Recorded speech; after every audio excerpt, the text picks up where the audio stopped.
Dear colleagues, hello to everybody. My name is Dzevded Smajlovic and I'm coming from Department of Neurology Tuzla, Bosnia and Herzegovina. Tuzla is a nice city in Bosnia and Herzegovina, and it is well known by its Pannonian lakes. These are the biggest artificial lakes in Europe, so we in Bosnia have part of Pannonian Sea and pyramids older than in Egypt. First of all, I would like again to thank Professor Mihajlovic and the organizing committee for invitation at the 25th Conference of the European Society of Neurosurgery and Cerebral Hemodynamics. It is a great pleasure and privilege to be here today. Today I have two main aims of my talk. First one, to give you some useful and basic information about transcranial brain sonography in Parkinsonism and dementia. And second one, to encourage and motivate the younger colleagues to start learning transcranial brain sonography. This is my disclosure slide. You already heard that transcranial sonography of brain parenchyma is a relatively new ultrasound method which could display echogenicity of human brain tissue through the intact skull. First observation about hyperechogenicity of substantia nigra in patients with Parkinson's disease with TCS was 25 years ago, published by Becker and colleagues, and since then TCS developed with increasing dynamics during the past 2 decades. At the beginning, the majority of studies were conducted with the aim to analyze applicability of TCS in diagnosis and differential diagnosis of idiopathic Parkinson's disease, atypical Parkinsonian syndromes, and secondary Parkinsonian syndromes. And the results of these studies showed that significant hyperechogenicity of substantia nigra is found in over 90% of patients with Parkinson's disease, that hyperechogenicity of substantia nigra does not change during the disease and does not depend on the stage and severity of the clinical picture. TCS has sensitivity in Parkinson's disease in 90%, specificity 82%, and hyperechogenicity of substantia nigra may be a marker of early diagnosis of Parkinson's disease, but cannot be used as a marker of disease progression. And you should never forget that hyperechogenicity of substantia nigra can be found in 10% of healthy people. This is our examples from our lab of hyperechogenicity of substantia nigra in patients with Parkinson's disease. Characteristically unilateral, severe hyperechogenic area of substantia nigra in patients with idiopathic Parkinson's disease.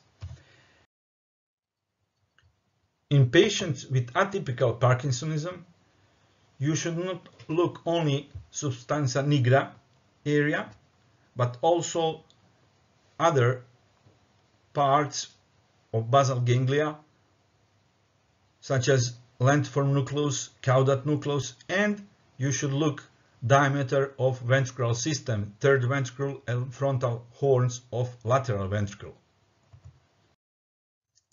While I was learning TCS almost 10 years ago, I have opportunity and privilege to participate in one study together with Professor Kostic and Mihajlovic, and we analyzed TCS parameters in patients with progressive supranuclear palsy.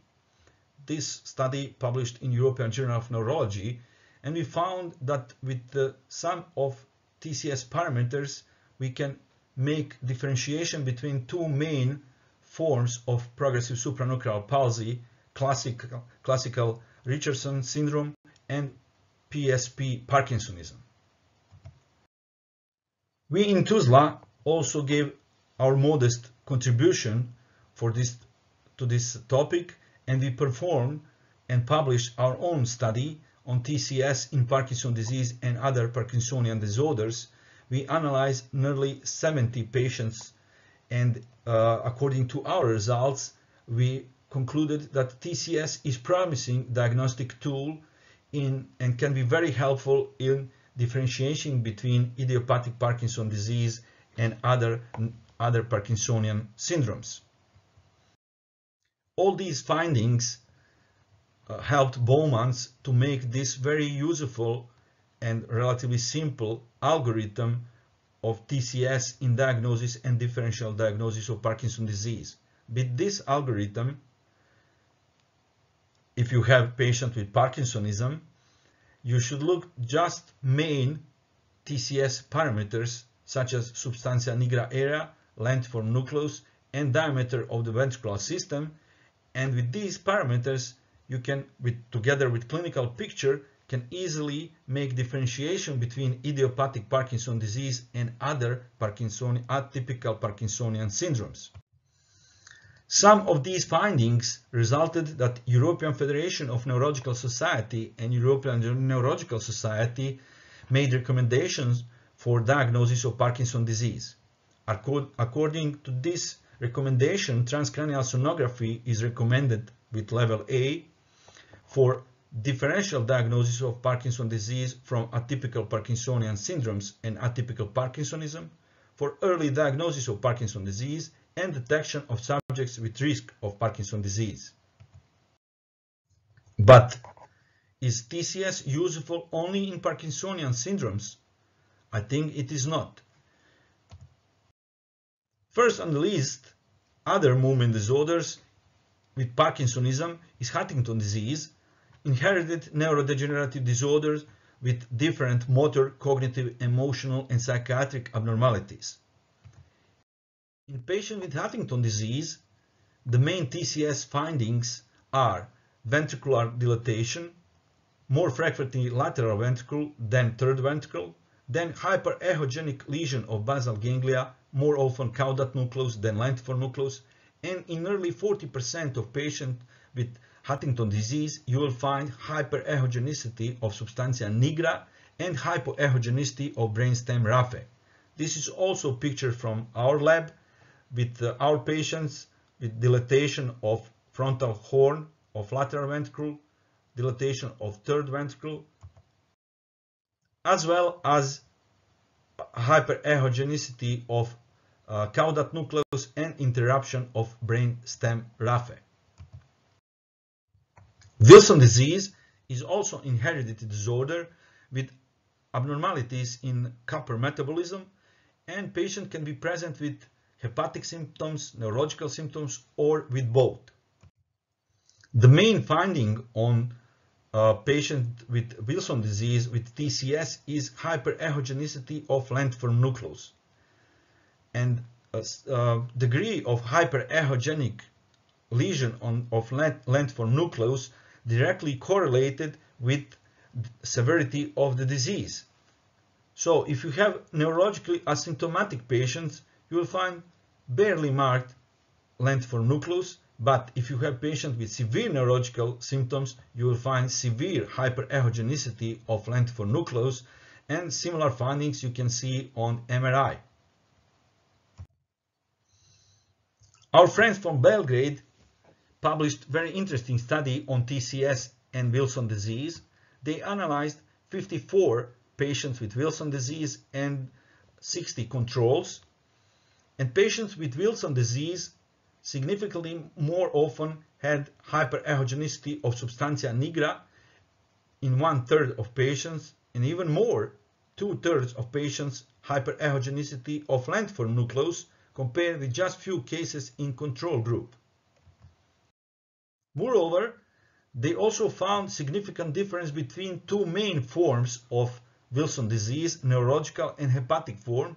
Patients with neurological form, in nearly half of patients, had hyperechogenicity of substantia nigra, and just one in hepatic form, and 80% had hyperechogenicity of length for nucleus, compared just couple in group with hepatic form. So authors concluded that TCS can be very helpful in differentiation between Wilson disease and healthy controls, as well as between two main forms of Wilson disease. Essential tremor is most common adult movement disorder with the prevalence up to 4% and defined as abnormal action tremor of both upper limbs or isolated head tremor with no abnormal posturing, dystonia, or other neurologic signs. There are a couple studies of TCS and essential tremor, and usually in patients with essential tremor was looked hyperechogenicity of substantia nigra and compared with healthy controls and patients with idiopathic Parkinson disease. According to results of these studies, patients with essential tremor had more often hyperechogenicity of substantia nigra comparing to controls, but significantly lower than idiopathic Parkinson disease. So TCS can help in differentiation between Parkinson disease and essential tremor, but more important is that patients with essential tremor and hyperechogenicity of substantia nigra have sometimes higher risk to develop idiopathic Parkinson disease over the next 10 years than patients with essential tremor but without hyperechogenicity of substantia nigra. Then dementias and TCS. TCS in patients with dementia with Lewy bodies. Dementia with Lewy bodies is the second most common cause of dementia after Alzheimer's disease, accounting for about 15% of all cases. Criteria for clinical diagnosis of dementia with Lewy bodies have high specificity but low sensitivity, so many patients with dementia with Lewy body still remain undiagnosed. Very interesting study on TCS and dementia with Lewy bodies performed by Favaretto 5 years ago. The authors analyzed 3 groups of patients, one with dementia with Lewy bodies, second Alzheimer's disease, and third controls, and analyzed main TCS parameters such as area of substantia nigra, asymmetry index, and grade of echogenicity, grade from 1 to 4. 1 normal echogenicity of substantia nigra, 4 bilaterally marked hyperechogenicity, and they analyzed diameter of third and frontal horns of lateral ventricle.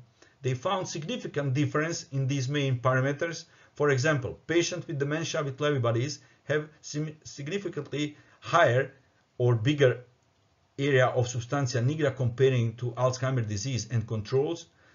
It was significant difference between asymmetry index between these 3 groups.